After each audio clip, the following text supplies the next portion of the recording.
വടക്കൻ മലബാറുകാർ നെഞ്ചേറ്റുന്നതാണ് കതിവന്നൂർ വീരനും ബാലിതെയ്യവും. ആമേരി പള്ളിയറയിൽ 1/4 നൂറ്റാണ്ടിലേറെയായി തുടർച്ചയായി കതിവന്നൂർ വീരൻ കെട്ടിയാടുന്നത് ഇ.പി. നാരായണ പെരുവണ്ണാനാണ്.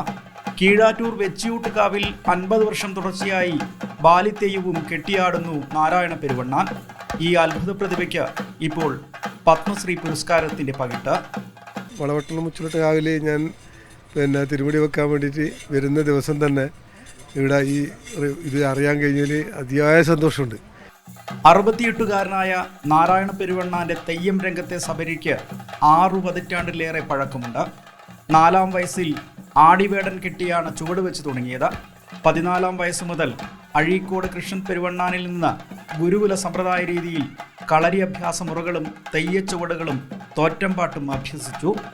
ഞാൻ 4 വയസ്സ് മുതൽ വേടൻ എന്ന് പറഞ്ഞാൽ ആടിവേടൻ, കർക്കിടക മാസം ആടിവേടൻ മുതൽ കെട്ടിയിട്ട് ഇപ്പം 68 വയസ്സായി.